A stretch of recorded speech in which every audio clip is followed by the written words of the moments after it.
نون league کی سنی گئی NA-75 میں دوبارہ انتخاب ہوگا۔ الیکشن کمیشن نے ڈسکا کا ضمنی انتخاب کل عدم قرار دے دیا۔ 18 مارچ کو پورے حلقے میں دوبارہ پولنگ کا حکم۔ فیصلے میں کہا ڈسکا میں صاف، شفاف اور منصفانہ انتخاب نہیں ہوا۔ دھاندلی کی سازش کہاں تیار ہوئی؟ چیف سیکرٹری، IG، کمشنر اور دیگر سرکاری اہلکار کس کا حکم سن رہے تھے؟ مریم نواز نے سوال اٹھا دیے۔ کہتی ہیں منصفانہ الیکشن کے لیے سازش کی کڑیاں کھولنا لازمی ہے۔ ان سب کو سزا دی جائے جو عوام کی امانت میں۔ الیکشن کمیشن کا کمشنر گوجرانوالہ اور RPO کو عہدوں سے ہٹانے کا حکم۔ سیالکوٹ کا DC اور DPO معطل۔ ڈسکا کا AC بھی زد میں آ گیا۔ الیکشن کمیشن نے چیف سیکرٹری اور IG پنجاب کو وضاحت کے لیے بلا لیا۔ لاپتہ پریزائڈنگ افسران کو 3 سال جیل۔ شبلی فراز کے الیکشن کمیشن کے فیصلے پر جواب دینے سے گریز صحافی کے سوال پر برہم ہو گئے۔ صحافی نے پوچھا کیا اب پنجاب حکومت کو مستعفی نہیں ہو جانا چاہیے؟ شبلی فراز بولے آپ استعفیٰ دے دیں۔ الیکشن کمیشن کے فیصلے کا احترام ہے، قانونی چارہ جوئی ہمارا حق ہے۔ معاون خصوصی فردوس عاشق اوان کا رد عمل، کہا اپیل کا فیصلہ پارٹی مشاورت سے ہوگا۔ اپوزیشن کا موقف ہے اتنا جھوٹ بولو کہ سچ دب جائے۔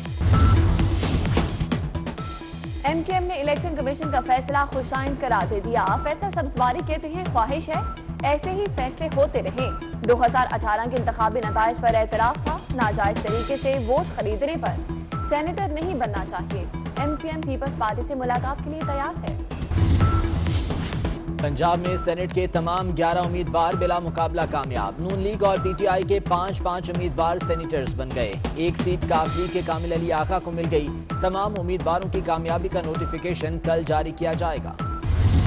سینٹ الیکشن خفیہ ہوگا یا اوپن بیلٹ؟ سپریم کورٹ کی صدارتی ریفرنس پر رائے محفوظ۔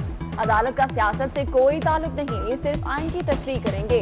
ہر جماعت شفاف الیکشن چاہتی ہے لیکن بسم اللہ کوئی نہیں کرتا۔ انتخابی عمل سے کرپشن کے خاتمے کے لیے ترمیم کیوں نہیں کی جا رہی؟ چیف جسٹس کے ریمارک۔ امن کی طرف بڑی پیش رفت۔ پاکستان اور بھارت LOC پر سیز فائر پر متفق۔ دونوں ممالک کے DJ ملٹری آپریشنز کا ہاٹ لائن پر رابطہ، کنٹرول لائن سمیت تمام سیکٹرز کی صورتحال کا جائزہ لیا گیا۔ بنیادی معاملات اور خدشات حل کرنے پر اتفاق۔ ترجمان پاک فوج کے مطابق بھارت کی طرف سے 2003 کے بعد سے اب تک 13,500 سے زائد خلاف ورزیاں کی گئیں۔ مریم نواز اور بلاول کی حکومت پر لفظی وار۔ مریم بولی تحریک انصاف عوام کی مجرم جماعت ہے، آئین میں تبدیلی پارلیمان نے لانی ہے، ہم جعلی حکومت کے ساتھ نہیں بیٹھیں گے۔ بلاول بھٹو نے کہا نااہل حکمران ملک کے لیے بوجھ بن گئے، کٹ پتلی کو گھر بیچ کر ہی رہیں گے۔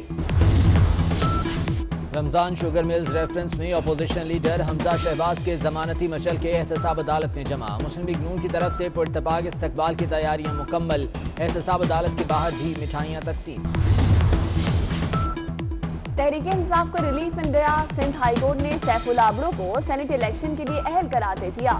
الیکشن ٹرائبونل کا فیصلہ کل عدم قرار۔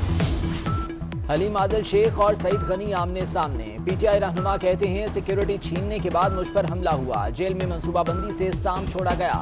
سعید غنی بولے حلیم عادل شیخ کو حوالات میں نہیں کمرے میں رکھا گیا، شہرت حاصل کرنے کے لیے حلیم عادل کچھ بھی کر سکتے ہیں۔ حکومت کا یکم مارچ سے تعلیمی ادارے معمول کے مطابق کھولنے کا اعلان۔ وفاقی وزیر شفقت محمود کا کہنا ہے یکم مارچ سے ہفتے میں 5 دن کلاسز ہوں گی۔ فیصلے کا اطلاق ملک بھر میں ہوگا۔